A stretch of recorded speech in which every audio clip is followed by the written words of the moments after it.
the crucifixion from Mark chapter 15, and we're going to begin reading with verse 22. They brought Jesus to the place called Golgotha, which means the place of the skull. Then they offered him wine mixed with myrrh, but he did not take it, and they crucified him. Dividing up his clothes, they cast lots to see what each would get. It was 9 a.m. when they crucified him. The written notice of the charge against him read, "The King of the Jews." They crucified 2 rebels with him, one on his right and one on his left. Those who passed by hurled insults at him, shaking their head and saying, "So, you who are going to destroy the temple and build it in 3 days, come down from the cross and save yourself." In the same way, the chief priests and the teachers of the law mocked him among themselves. "He saved others," they said, "but he can't save himself. Let this Messiah, this King of Israel, come down now from the cross, that we may see and believe." And those crucified with him also heaped insults on him. At noon, darkness came over the whole land until 3 p.m. And at 3 p.m, Jesus cried out in a loud voice, "Eloi, Eloi, lama sabachthani," which means, my God, why have you forsaken me?" When some of those standing near heard this, they said, "Listen, he's calling Elijah." Someone ran, filled a sponge with wine vinegar, put it on a staff, and offered it to Jesus to drink. "Now, leave him alone. Let's see if Elijah comes to take him down," he said. With a loud cry, Jesus breathed his last. The curtain of the temple was torn in two from top to bottom. And when the centurion who stood there in front of Jesus saw how he died, he said, "Surely this man was the Son of God." There are 4 common themes that we have seen before, and I just want to mention them to you again. First, opposition was at work.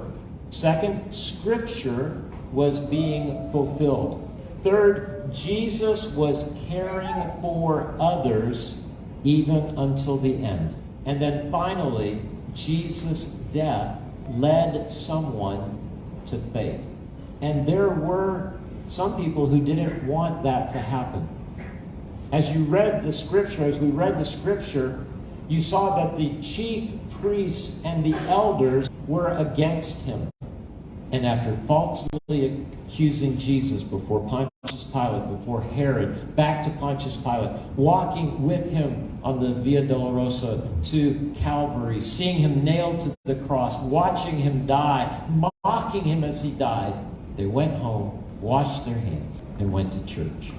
The second thing that we take from the story, now we didn't read about it, but earlier in the day, Judas Iscariot, feeling guilty, went back to the chief priests and the elders and gave back the 30 pieces of silver that he got for betraying Jesus. And then he went out and hung himself. But what did they do with those 30 pieces of silver? They said, "We can't keep this in the treasury, it's blood money."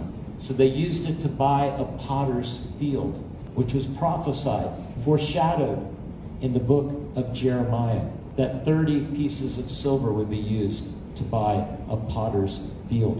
It says that the Roman soldiers who crucified Jesus divided his garments among themselves. And when they got to his long robe, the undergarment, it was a beautiful, seamless piece of cloth. And they said, "We're not going to rip this into 4 pieces. It's better that it stays together. Let's gamble for it."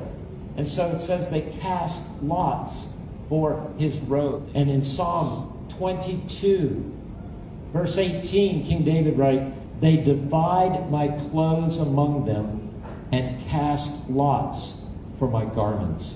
1,000 years before it happened, Jesus was seeing prophecy fulfilled even on the day he was crucified. In Zechariah chapter 12, verse 10, it says, "They will look on the one they have pierced." They didn't break his legs, fulfilling Scripture. They stabbed him in the side with a spear, fulfilling Scripture. But we also see that Scriptures that were 1,000 years old were also fulfilled. God had a plan. And when the chief priests and the elders thought that they were victorious, it turns out that they were just fulfilling God's plan for each one of us. The third thing that we see in this passage is that Jesus cared for others even to the very end. But if you read in the book of John, you'll see that as Jesus was dying on the cross, he looked down and he saw his mother. And yet Jesus, in all his pain and all his agony, he turned to his mother and said, "Woman," pointing to John, "here is your son." And then saying to John, "Here is your mother." He took care of his mother while he was on the cross. Not only did he do that, but the Roman soldiers who crucified him, he forgave them while he was hanging on the cross. He said, "Father, forgive them, for they don't know what they are doing." And then finally, he was crucified between two thieves, on his left and on his right. One of those thieves repented. And he turned to the other thief and said, why are you saying bad things? Why are you mocking? He doesn't deserve to die. We are being judged for what we did wrong, but he did nothing. And then he turned to Jesus and said, "Lord, remember me when you come into your kingdom."